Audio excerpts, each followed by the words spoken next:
itong kalamangan ng PCU 23-12. Two Sorianos playing for PCU. Ito open, pero blocked. And JRC really having some problems here. Talaga nga naman masisira yung discarte mo pag ganyan, Barry. Either bad pass o tapos masusupalpal ka pa, you find yourself open. Ito, Brian Dominguez ang nakasupalpal. At pagkatapos sumunod ng play, pumaul naman ulit. Ito si Ariel Campos. So, JRC Heavy Bombers, their first game, if you can remember, dun sa opening, talo din sila, no? Sa una nilang laro, itong JRC natalo sa Mapua Cardinals. Ang score doon is 73-66. Itong putos ang kalamangan na itala ng Mapua, which played under a new coach, si Horacio Libu, replaced Bong Ramos. Ito naman PCU, maganda rin ang nagsimula nito nung opening day ng NCAA. Natalo ito sa Perpetual Health of Rizal. Pero 10 puntos lamang yun, 66-63. And considering the fact na yung Perpetual Health, ang daming manlalarong experience sa PBL na ba? It's a fit na 10 puntos lamang ng kalamangan na na-allow nila. Isipin na yun. Parang masasabi nga natin, marami pa rin talagang mga magagaling na manlalaro na siguro hindi pa rin masyado nabibigyan ng exposure. No? Brian Dominguez, tumira, sumablay. They get the ball back. Etong kumuna ng PCU. Ito na naman yung Dixie Duna layup. Pero kita mo ito, PCU, talagang sa kanila yung bola. At dahil sa sigawan ng mga estudyante na nanunood dito sa Ninoy Aquino, and of course, mostly ito, yung mga cheers na narinig natin buwan sa mga estudyante ng PCU, hindi na natin marinig yung pito ng referee. Yung mga players, hindi marinig Diba?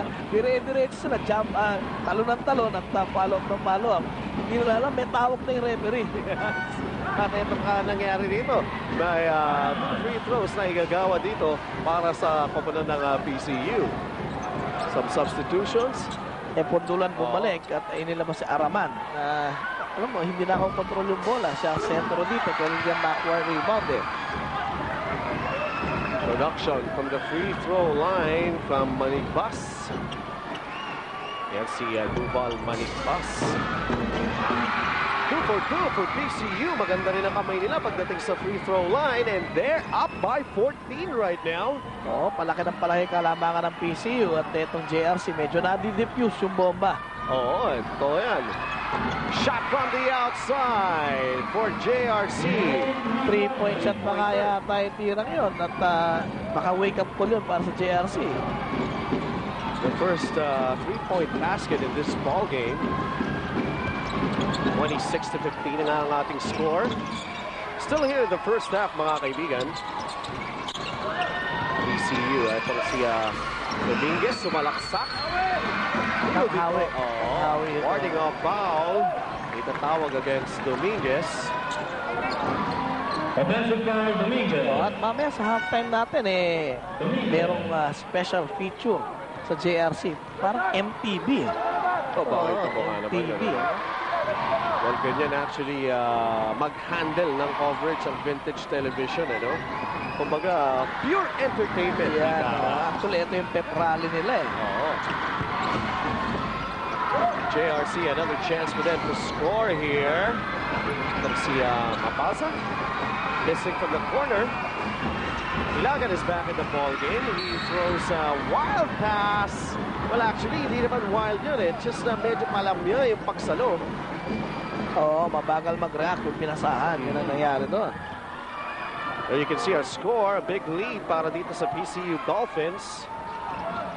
At parang nga nangyayari nga rito, yung Dolphins, talagang nabubuhay lang gusto sa tubig. Yung Bombers, na-diffuse nga. Sabi nawawala. Hindi makakaputok yun doon dahil namamatay yung pero ito, lumahabol Let's see. May waterproof bomb na siguro sila. Ganun. Foul against Mabasa. At so may 2 free throws again for PCU. Dahil nasa penalty na itong JRC. Ito yung magandang drive na pahiga pa Di bala ng walang kutsyon eh. Sakit.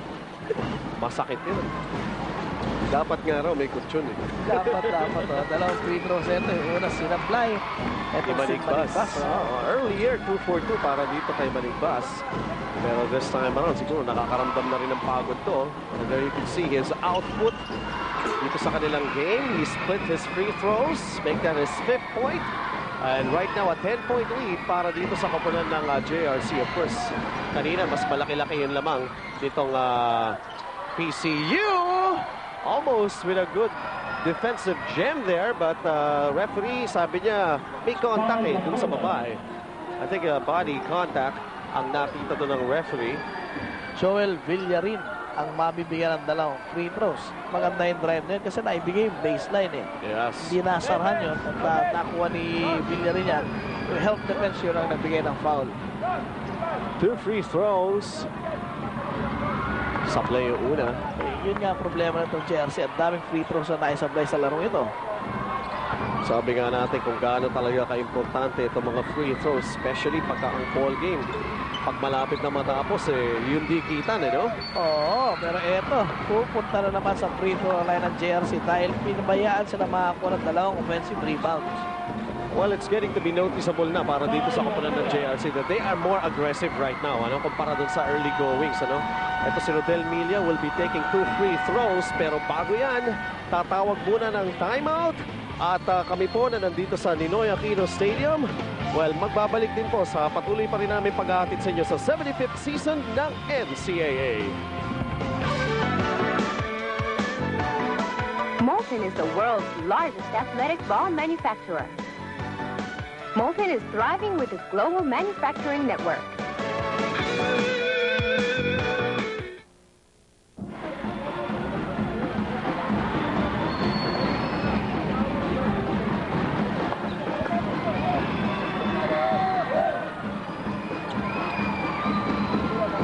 Welcome back mga kaibigan. Rodel Milla, sabi nga po natin, will be taking 2 free throws.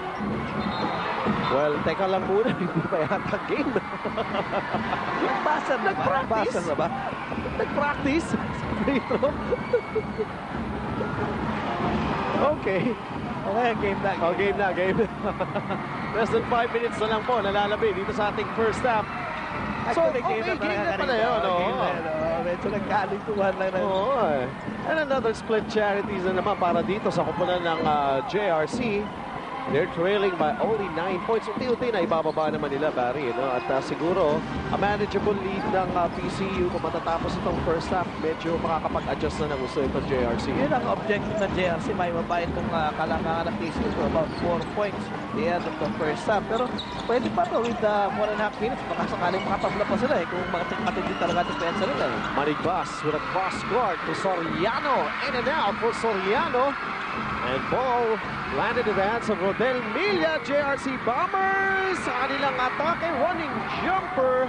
Pumasok yan. Hindi natatawagan offensive foul yun dahil pumreno naman yung player ng JRC. Itong si Mabasa. Samantala, Maligbas. Just a 7-point lead for PCU. JRC making a comeback here with only 4 minutes to play here in the first half. Si Ilagan, he finds himself open. 15-foot shot, sablay. Pero ito, they get the ball back. Pero Rodel Milla, let's see. A foul's gonna be called. Matatawagan ng foul si Ariel Campos. Campos will be called for that one. Why bang matatawagan ng foul dyan? Samantala ito, at sensing trouble, ito si Coach Jojo Villapando. Pinasok niya si Franco at si Asman. 3:49 remaining. 7-point lead para dito sa PCU. Alam mo, okay lang din itong nangyaring ito para sa PCU. Dahil nakapagpahinga silang Franco at Asman. Hindi masyado nakabalik itong JRC. So, ito pagpasok ulit ng dalawang key players ni Coach Villapando. Inaasahan niya na muli silang mamamayagpag at lalayo na naman. This is Nelbert Omolon. 2 for 2 to Nelbert Omolon. ito isa sa mga veterano ng PCU. Delbert Omolon, last year nakapaglaro na ito. Ito yung pangalawang taon na niya dito sa NCAA. Mabasa has the ball for the JRC Heavy Bombers. They're trailing by 9 here. They're getting aggressive plays here. In Yetton's range. Pero kung minsan makikita mo parang may magandang opportunity inside. Pagdadalawang isip ka at kanina nakita natin yung mga numero na yun, Dari. Oo, at eto, nakita naman natin, nasarhan yung baseline. At yung bola, umama sa binte at lumabas turnover to pass JRC. 3:03 remaining. Still a 9-point lead being protected by PCU. Still here in the first half. Tries to do a reverse. Didn't work para dito sa JRC. Ilagan.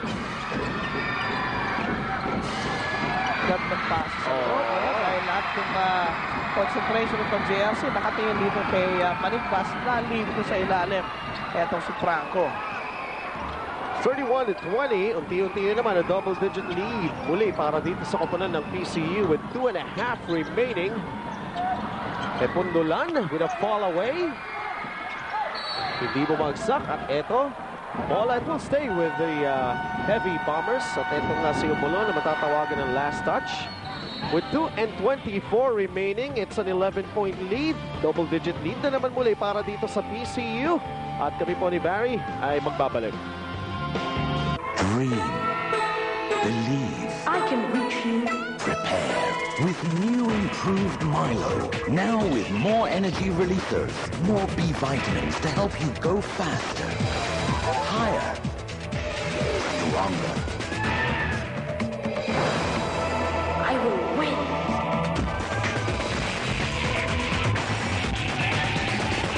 Raise your game. Drink Milo now with more energy releasers. Muli po kami nagbabalik. Ngayon po nakikita po ninyo kung bakit maingay dito sa Ninoy Aquino Stadium. It's because of students supporting yung kanilang mga college Eto teams pa. here. Ayan pa, dadagdagan pa. And they're enjoying every bit of action. Dito mga kinakampihan ng mga players dito playing for their respective schools. Kapus, nasa JRC po ang bola. Mabasa. Nakakita ng opening! Gets the bounce! Kinaniwa pa no? Magaling din bumasa itong si Mabasa. Yan, tama. Tama. Pero ngayon, Living up to his name. pero ngayon marami dyan tao sa labas, basa. Ayun. Umuulan 31-22 with less than 2 minutes to play. PCU still has the lead. Nasa kanila ngayon ang bola si Omolon. Binigay kay Franco. Sa labas, Asmat. Pinasa kay Omolon. Titira, nahawakan sa braso. Foul against JRC.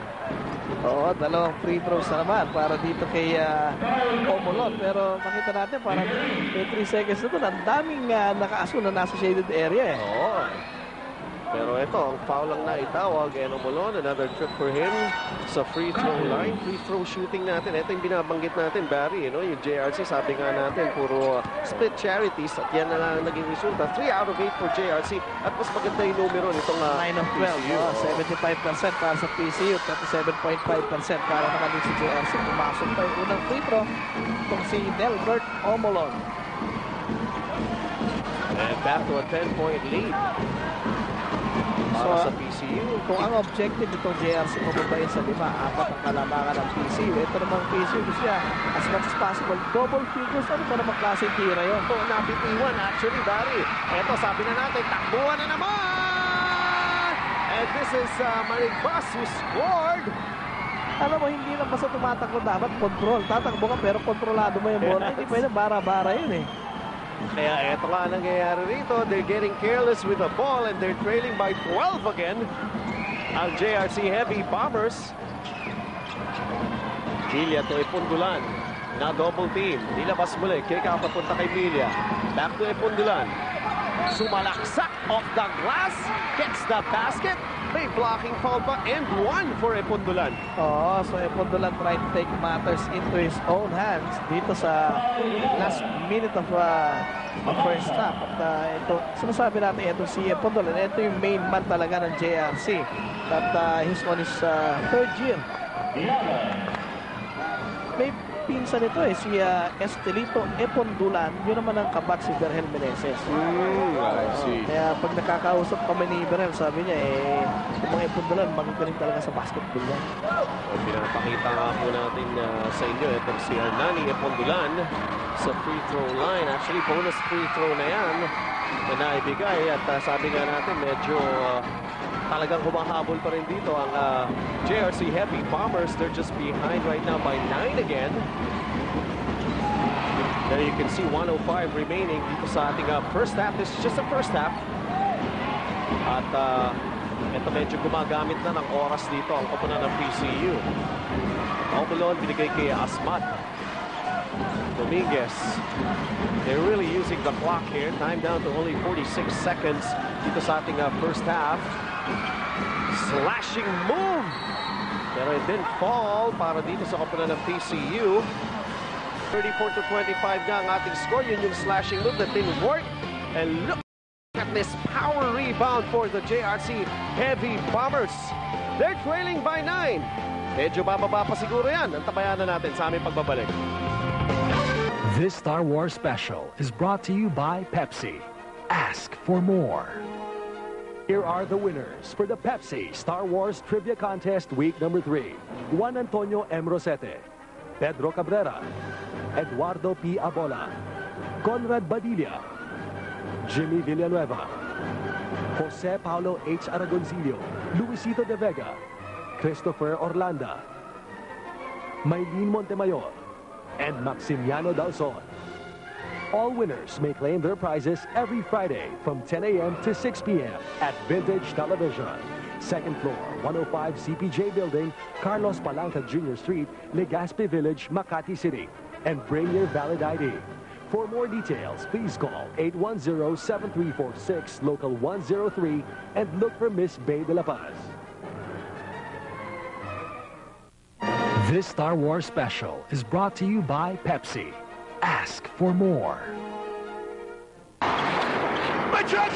My chance! Feel, don't think. Use your instincts. Go, kid!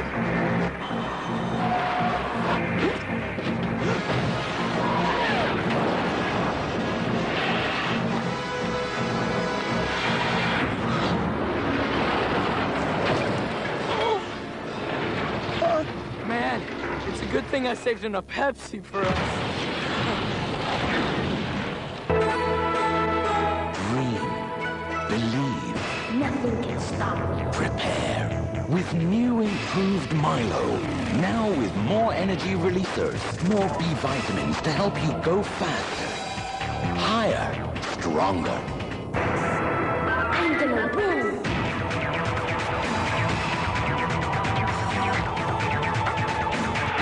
Raise your game. Drink Milo. Now with more energy releasers. 40 segundos na lamang po nalalabi dito sa ating first half at ang JRC, sabi nga natin ang pagkakataon dahil patuloy silang humahabol dito bago magsara ito ang ating first half. Pagkakataon para mabawasan just a 9-point lead for PCU. At ito, sa free throws, let's see kung gumaganda na ang takbo ng JRC pagdating dito sa 4.5-meter line. Well, pumasok yung unang free throw ito sa Karaman at sinasabi natin, yung mga free throws, hindi mo dapat minimintis yan dahil libre yan Oo. Alamintis pa rin So, bahagya lamang natapyas ang kalamangan itong PCU. Pero ito talagang ginagamit na nila yung oras. Rodriguez, out to Asmat. Franco gets the ball. Double team, he was blocked there. Pero PCU will retain ball possession. Good defense on the part of JRC. 18 seconds dito sa ating first half. At pwede nang umusan ng PCU dahil legitimate shot yung ginawa nila sa huling receiver nila. They could pull up a shot bago mag-sound ng buzzer sa pagtatapos nitong first half. Not in a hurry actually. Itong kapunan ng PCU. Clock ticking away. Dominguez. Stolen by JRC. Will they have enough time? Milia pumasa pa at naubos na yung oras. Pumasa na, pumake pa yung pinasahan. At natapos nga po yung ating unang half. Dito ang ating first game. Buhat po dito sa Ninoy Aquino Stadium. PCU still leads this ball game 34-26. Mamaya po sa aming pagbabalik, makakasama naman natin si Janelle at yung ating halftime feature, JRC MTV. Dream. Believe. I can reach you. Prepare with new improved Milo. Now with more energy releasers, more B vitamins to help you go faster, higher, stronger. I will win.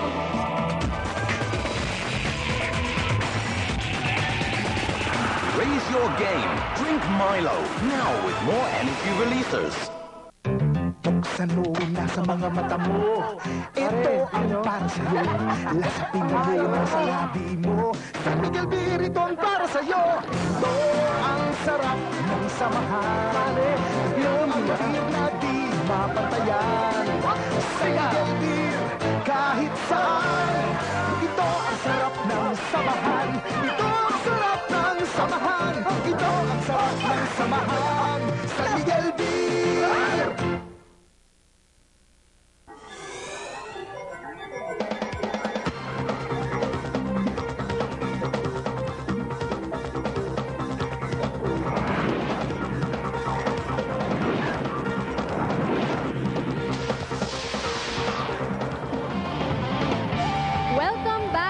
Si Janelle So at kayo po ay nanonood ng NCAA. Ito po ang ating halftime score, 34 versus 26. PCU po ang lamang. Kalaban po nila ang Jose Rizal College. Kapa po wala pang panalo ang dalawang koponan na to at dito sila expecting to win their first victory dito po sa 75th season ng NCAA. Sino kaya ang mananalo? As it is, lamang po ang PCU ngayon. Sila na kaya ang makakakuha ng una nilang panalo at the expense of JRC. Pero hindi naman po sila madadalian dahil pahihirapan din po sila ng Jose Rizal College dahil sila naman po ang ating tinaguriang Heavy Bombers of the New Millennium. Para mas makilala po natin ng mas mabuti pa ang mga Heavy Bombers na to, meron po kaming inihandang halftime feature para sa inyo. Kaya kilala, panoorin niyo po ito.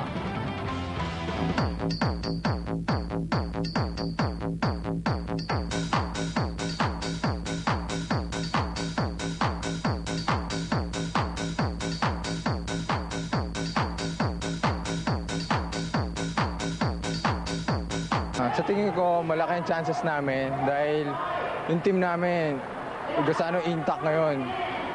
Nung nakaraan nga yung league sa Father Martins, na third place kami doon.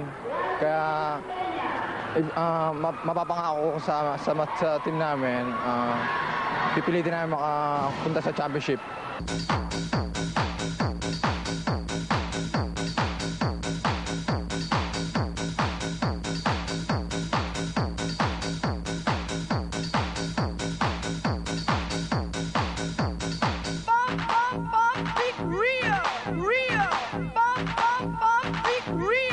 For now, maganda yung gelling kasi nagpapasahan kami, maganda yung execution ng play. Tapos nakakuha kami ng mga shooters sa mga rookies. Kaya mas madali kaming makakakuha ng open kapag nakalibre na sa labas. Tsaka yung mga big guys namin, big men namin nakaka-operate sa loob, sa post kasi nga sa gawa ng mga shooters. Tapos ako rin nakaka-drive ako dahil nga sa open yung depensa.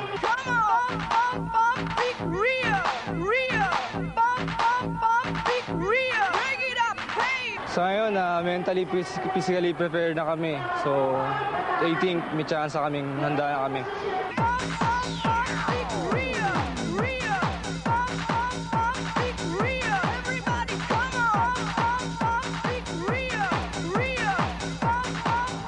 Mataas po ang kumpiyansa ng ating mga Heavy Bombers sa pagpasok nila ng Diamond Season na ito ng NCAA. Pero nung unang game po nila, natalo sila at ngayon po second game. At the half behind po sila ng 8 points. Kalaban po nila ang Philippine Christian University. Makabalik pa kaya sila? Para po mas maintindihan natin ang detalye ng larong ito, sa amin pong pagbabalik halftime summary with the panel.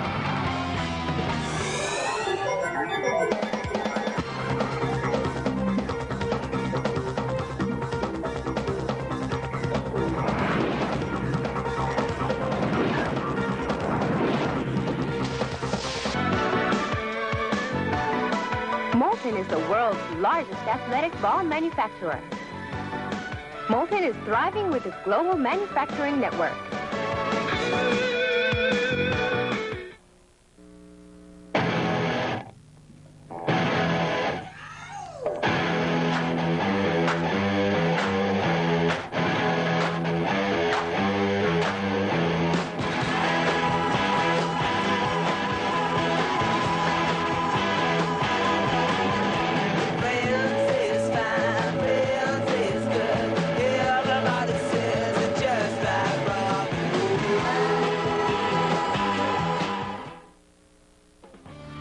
We're at the half, mga kaibigan. Itong ating first game. And there you can see 34-26 in favor of the PCU Dolphins. At just an 8-point lead na lamang na hinahabol ng JRC, Barry.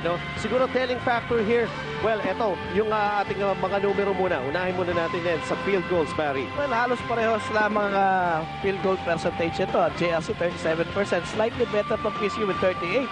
Kaya lang sa rebounds, dominado ng Dolphins etong Bombers with 22 rebounds against 17. Samantalang turnovers, 11 para sa JRC.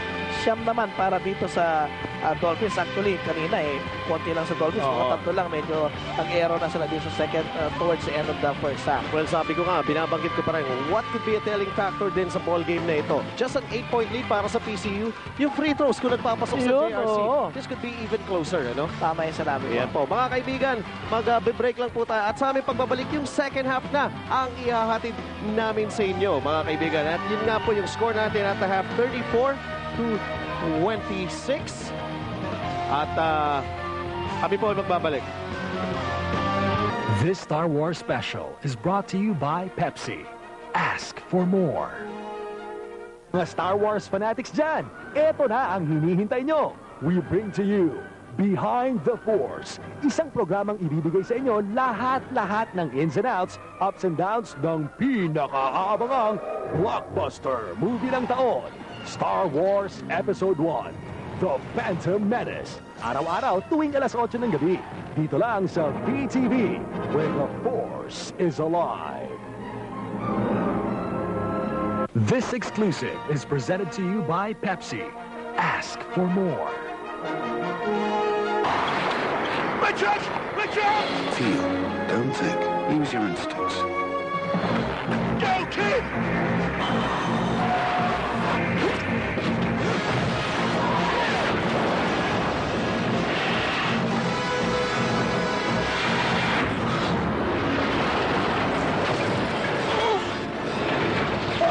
Man, it's a good thing I saved enough Pepsi for us. Welcome back, mga kaibigan. Ito na nga po yung simula ng ating second half. At let's see if JRC, maganda na yung pinakita nila at the closing minutes ng ating first half. Ito, may pagkakataon sila dahil sila ang una makakatanga ng bola rito. Valenia, siyang magiging, well, actually will be directing operations para dito sa JRC. Still some active hands para sa PCU, pero ito makakatira ng JRC. It didn't work that time. At ito, may foul na itinawag against the JRC Heavy Bombers. Kanina nga dun sa ating feature, Barry. The Heavy Bombers of the New Millennium. Actually, para sa akin personally, ang laki rin ng tulong ng feature nila at nakilala natin yung mga players. Pero alam mo yung tatlong na-feature natin kanina, yun yung mga veterano from last year. Samantala, ito si Ilagan, who only scored 2 points in the first half. Wild pass at hindi nasalok. Pero alam mo, masikip yung pasa niya Dahil ang daming nasa gitna at bago makarating yung bola doon kung mababa naman yung pasa niya, maaagaw yun. There was also one instance during the first half na halos ganun din na nangyari. Ito, squeeze in a layup. Ito si Valenia rather, and he was able to put JRC just behind na lamang by 6. Throwing up an air ball ang PCU, pero they get the ball back. Ilagan tries to do a cross court at maganda naman bumitin. Etong si